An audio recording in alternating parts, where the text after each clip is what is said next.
Hola, soy el doctor Ricardo Rivas y voy a hacer, mm, voy a estar con ustedes en este curso de claves hermenéuticas que forma parte del programa de maestría en filosofía y crítica de la cultura. El objetivo de este curso es que ustedes analicen qué es la hermenéutica, conozcan los principales enfoques de la hermenéutica como una vertiente importante de la filosofía contemporánea y a partir de ello pues pueden identificar como la relevancia y la utilidad de la hermenéutica para la comprensión de fenómenos y problemas humanos, sociales y culturales.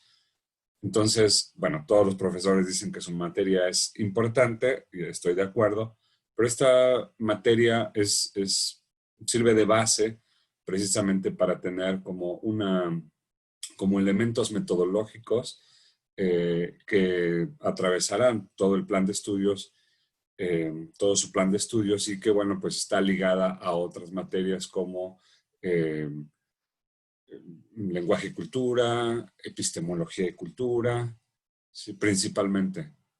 Eh, Muy bien.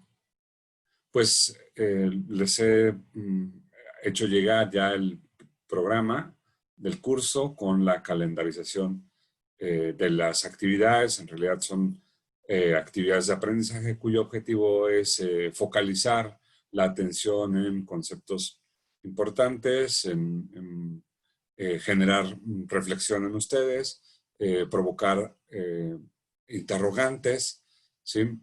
Y mm, bueno, también como les indicaba en el correo y ahí al interior del programa, pues la entrega de actividades la haremos quincenalmente, eh, los domingos a más tardar, según corresponda, a las 23:59.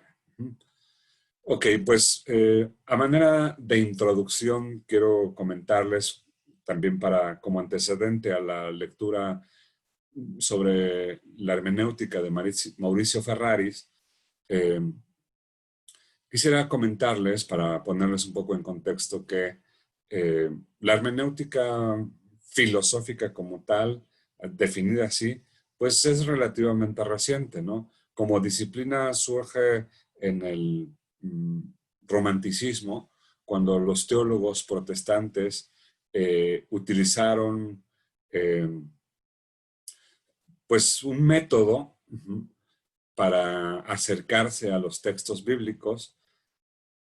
Sin embargo, la hermenéutica como tal, como parte de la filosofía y más aún como actitud humana, pues ha estado presente, ¿no? Desde que comenzó el pensamiento filosófico, desde la mitología, como lo podrán ustedes observar en esta lectura de Ferraris, ¿sí? Bueno, pero además de señalar eso, me parece importante partir de la siguiente idea.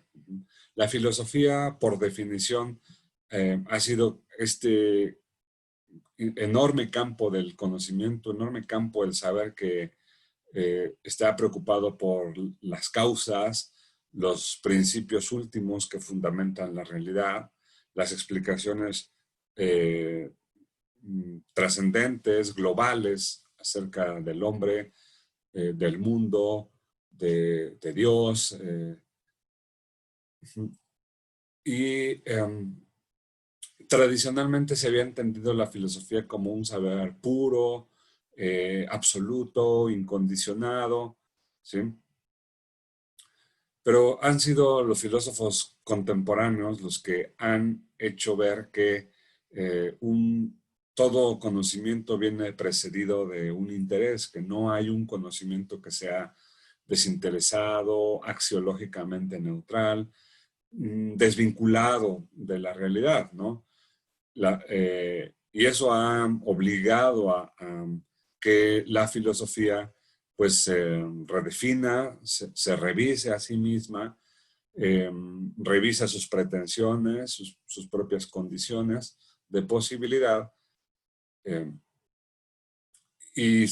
son los filósofos contemporáneos, bueno, de finales del siglo XIX eh, y durante el siglo XX, la primera mitad, especialmente en el siglo XX, cuando pues se afirmó que la racionalidad humana, que es como la herramienta, el recurso indispensable para el trabajo filosófico, eh, la racionalidad humana nunca es una racionalidad descontextualizada, descontextualizada o deshistorizada, ¿no?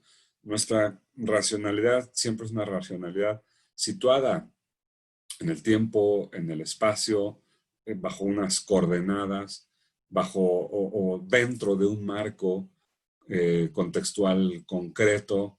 Entonces,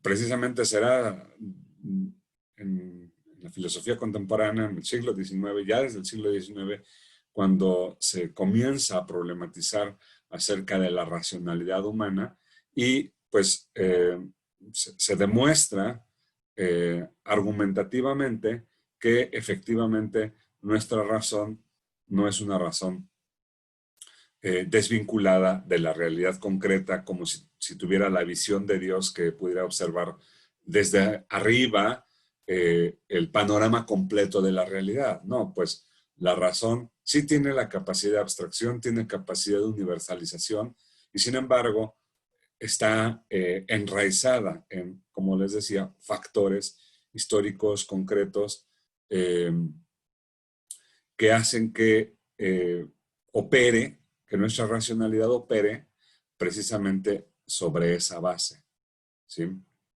Eh, pero ha sido, repito, hasta el pensamiento, la época contemporánea, cuando se pudo afirmar pues esta condición de la racionalidad humana, ¿sí? Eh, la filosofía, como les decía, en el sentido clásico, buscaba el conocimiento de las causas últimas, las explicaciones trascendentes, los principios últimos y fundamentales de toda la realidad. Eh, ya desde la modernidad, esta idea de filosofía se va reduciendo, se va acotando y pues será hasta la filosofía contemporánea, hasta el pensamiento, la época contemporánea, que repito, abarca pues pensadores del siglo XIX, tras la muerte de Hegel, que fue el último gran representante de la filosofía moderna, y tras su muerte, los seguidores de Hegel y bueno, todo las orientaciones que siguen los diferentes filósofos y pensadores durante el siglo XIX y el siglo XX, y por supuesto lo que llevamos hasta ahora en el siglo XXI, ha sido, es denominado, es clasificado como pensamiento o filosofía contemporánea, ¿no? Esa es la época contemporánea de la filosofía, ¿sí? Y es hasta este periodo cuando una noción de racionalidad eh, de esta naturaleza, como racionalidad contextualizada, racionalidad situada, cobra, bueno, tiene presencia y cobra fuerza, sobre todo en el siglo XX, en los pensadores del siglo XX, que desde presupuestos antropológicos muestran precisamente que eh, siempre el pensamiento, como ya decía, viene precedido por una intención y la intención pues es fáctica, es muy, muy concreta, ¿no? Entonces está cargado de motivaciones, de intereses, sí, intereses que pueden ser prácticos, teoréticos, especulativos, eh, mm, pero a final de cuentas son intereses, ¿no? La idea del sabio, del filósofo como el sabio, desinteresado y únicamente eh, enfocado a la contemplación de la verdad, pues se viene abajo, ¿no? Bueno, se viene abajo desde la modernidad, ¿sí? Pero es ya en la época contemporánea, en donde definitivamente ya es impensable una concepción de un filósofo según ese modelo tradicional, ¿sí? Ahora, lo relevante es que la filosofía no renuncia a sus pretensiones de globalidad, a la búsqueda de causas, primeros principios, ¿sí? Esa tarea sigue estando presente. Tampoco renuncia a ofrecer una visión de globalidad, de universalidad y de totalidad, ¿sí? También es la mirada filosófica por excelencia. Sin embargo, lo que más va a caracterizar a la filosofía contemporánea a partir de entonces es su tarea hermenéutica y crítica. Es decir, más que responder preguntas, eh, la intención de la filosofía, una de las intenciones de la filosofía va a ser comprender el mundo e interpretarlo, ¿sí? Y además mantener una actitud de reserva en cuanto que el mundo no es como regularmente nos dicen, como nos aparece, sino que detrás de la imagen que nosotros tenemos del mundo, pues precisamente lo que se encuentran, lo que se encuentra es un cúmulo de intereses, de motivaciones, de factores conscientes e inconscientes que son los que estructuran el mundo y que lo veamos pues como se nos presenta, ¿no? Pero en este sentido, la filosofía y gracias a la hermenéutica en su vertiente interpretativa y crítica, porque son dos dimensiones de la hermenéutica, eh, no se renuncia tampoco a la tarea de problematizar el mundo, ¿no? Para superar la ingenuidad. Eh, como en Descartes o en Aristóteles o como Alicia en el País de las Maravillas o como en la Matrix, ¿sí? De lo que se trata es de enfrentarnos al mundo, pero sabiendo de antemano que el mundo no es como aparenta ser, ¿sí? Y que la pretendida objetividad, neutralidad, imparcialidad, pues no es tal y que detrás se pueden encontrar otros factores contextuales muy concretos y hasta irracionales, que son los que pueden ir en un momento dado estructurando la realidad para que nosotros la veamos de esa manera, ¿sí? Bueno, en grosso modo, pues esto es una primera idea de qué es la hermenéutica, ¿sí? Eh, la materia se llama claves hermenéuticas con el objetivo de que se les muestren a ustedes como cómo van apareciendo estos principios interpretativos a lo largo del pensamiento filosófico, de la historia del pensamiento filosófico, mm, eh, y perdón por lo repetitivo que pueda ser, pero más enfocado a este periodo contemporáneo, ¿sí? Cómo van apareciendo estos principios orientadores de la interpretación para la comprensión del hombre, del mundo, de Dios, de la propia inteligencia, la voluntad, los problemas morales, las construcciones o las producciones sociales y culturales, etcétera. Y entonces, eh, precisamente se llama así claves hermenéuticas porque presupone que la manera de aproximarse al mundo nunca será desde cero, nunca será como en blanco. Siempre nos aproximaremos a la realidad, a los fenómenos, especialmente a los fenómenos humanos, sociales y culturales, partiendo de presupuestos. Y esos presupuestos serán nuestras claves interpretativas. Pero esto no es privativo de las ciencias sociales y humanas, inclusive en las ciencias llamadas duras, llamadas ciencias naturales, ¿sí? También existen prejuicios, ¿no? Nada más que por la influencia o por los prejuicios del positivismo que siguen marcando la mentalidad dominante de la cultura occidental, creemos que el científico es neutral, que el científico no vierte intereses en el momento de aproximarse a su objeto de estudio, que el científico no involucra factores personales, subjetivos, emocionales, cuando hace investigación, y de hecho sí sucede, ¿sí? El científico construye su objeto de estudio. Su objeto de estudio no es la realidad muda, no es la realidad inerte, la naturaleza inerte y muda, fría, sino es una realidad que él construye y que de algún modo la interpela para que esa realidad le dé las respuestas que él pretende obtener, ¿sí? Y entonces, bueno, hay un proceso de mediación, de intersubjetividad, inclusive en el ámbito de las ciencias duras, de las ciencias eh, naturales, ¿sí? De esas ciencias que se han privilegiado desde la modernidad, desde el Renacimiento, la revolución científica del siglo XVII y bueno, pues en pleno siglo XXI, bueno, en este siglo XXI naciente,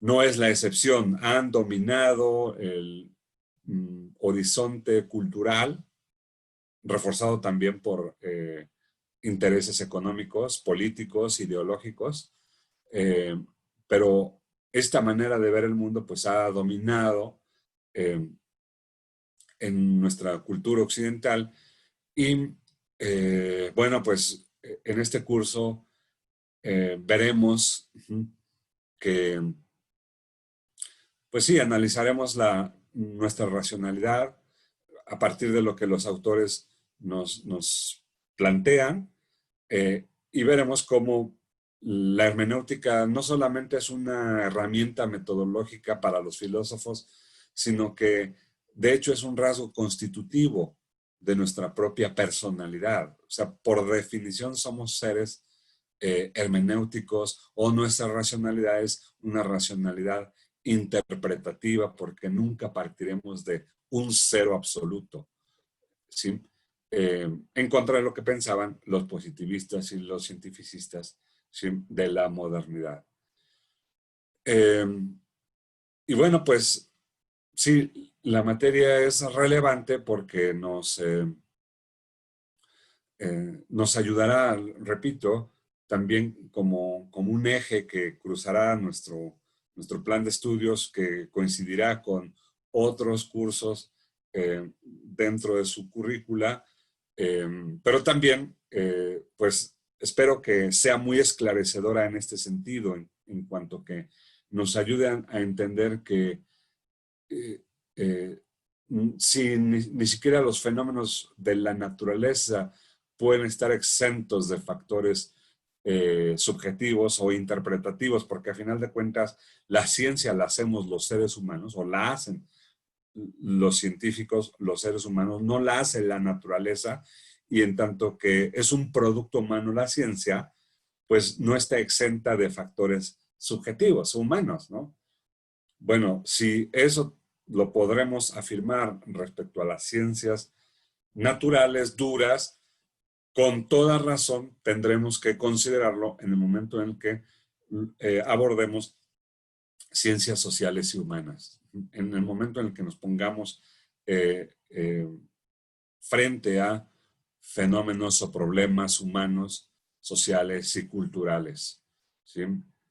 Bueno, eso por una parte. Y la otra parte que quería comentarles también a manera de introducción del texto es que la obra de Mauricio Ferraris, además de ser como muy, desde mi punto de vista, es muy asequible, el lenguaje no es tan técnico como otras obras que revisaremos, pero para eso estoy yo, para apoyarles en la lectura, en la comprensión de los textos, en la interpretación, ¿sí?